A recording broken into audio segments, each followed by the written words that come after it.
يا ربي يا ربي إني أسألك العفو عنه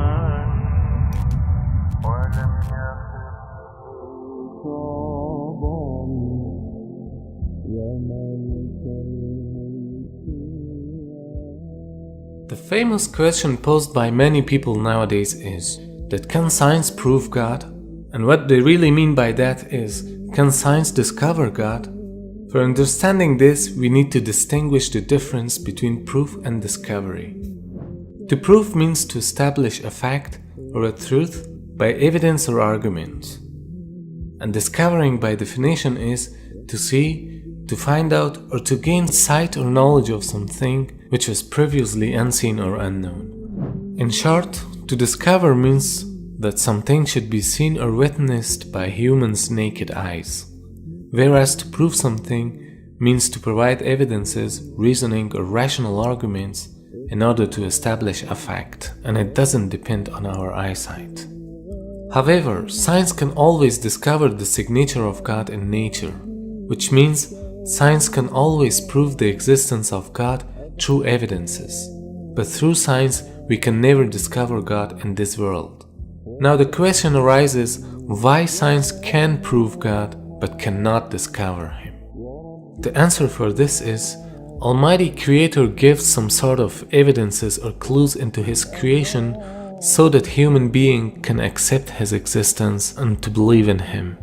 However, no human being or science can ever discover God, because this life is a test for us, and Allah created us and gave us limited abilities to be tested with.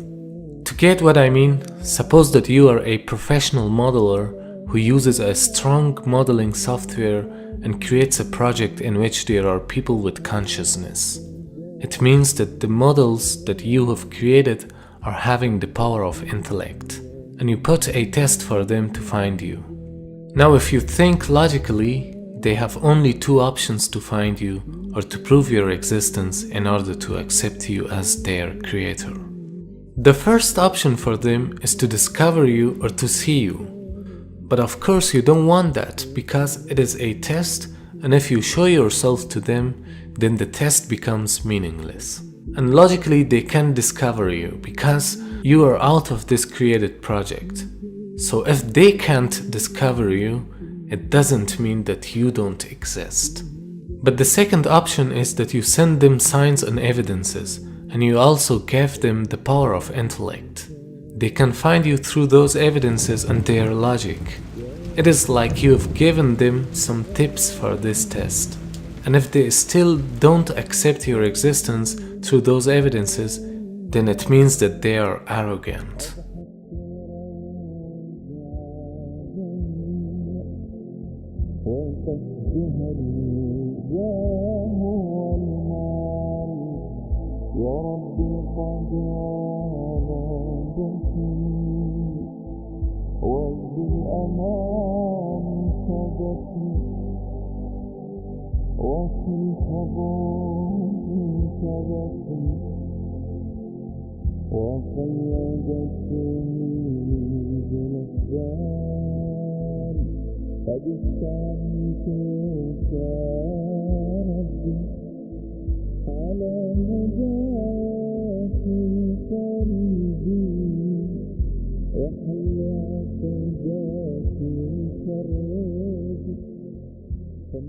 Now think of yourself, you, your project, the world in which you live, and the entire universe are all created by a superior being. Don't you think that you are made in a mega computer? Actually, not a computer, but in a mega creation box?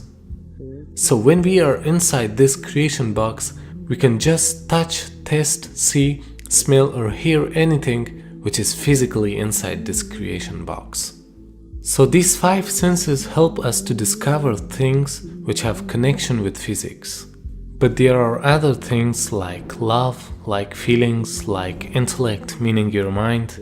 These things cannot be described physically. I mean, you cannot see, touch, smell, or taste your feelings. Or you cannot discover love or your mind through these senses.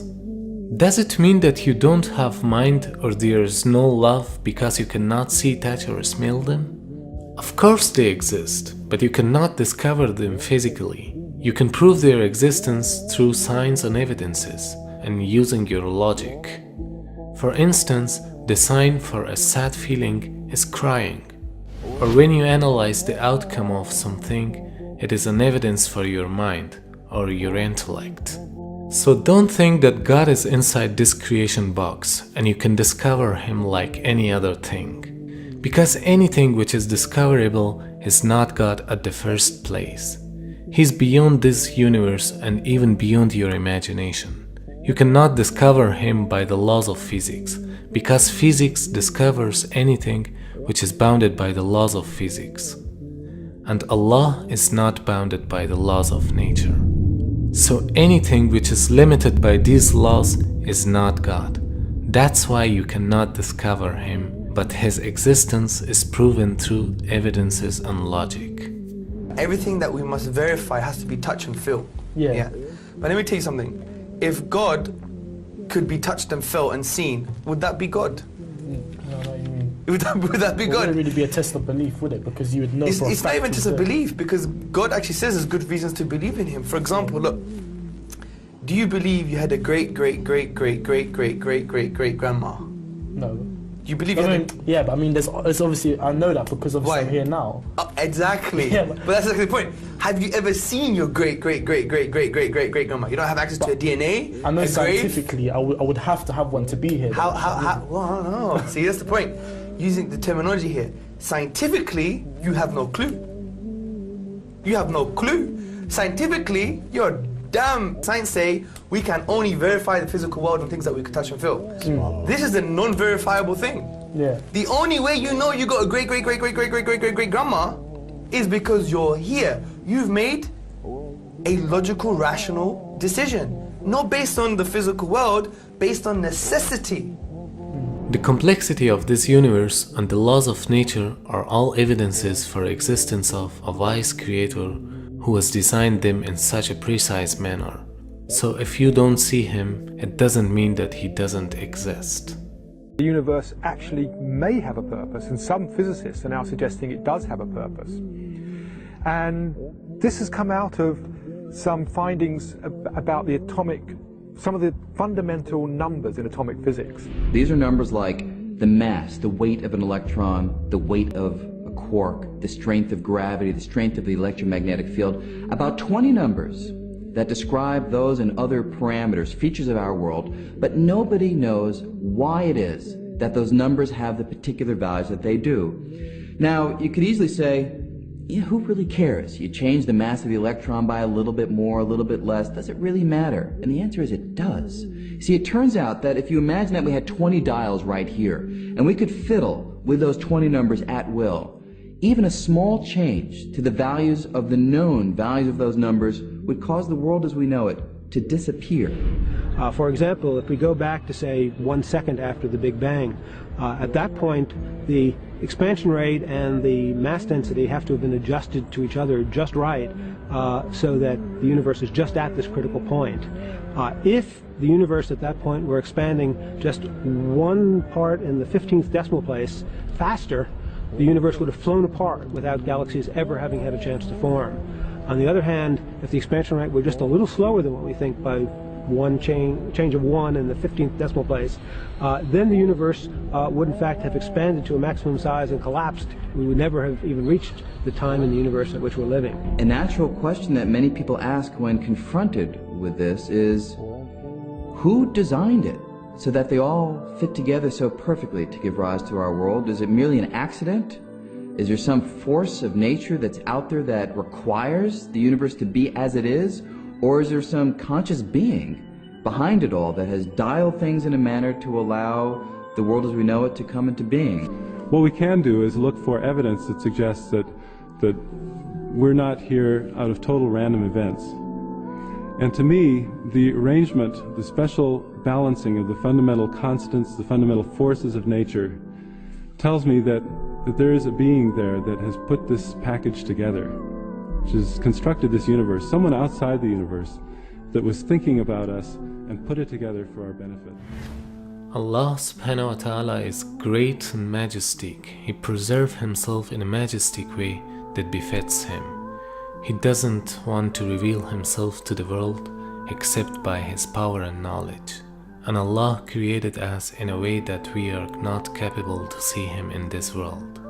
But this will be the greatest reward of the people in Jannah to see their Creator. We must consider that we are being tested in this world by believing in God without seeing him.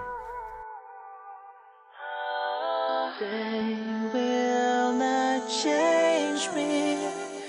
They will not break me. Oh, I will be stronger.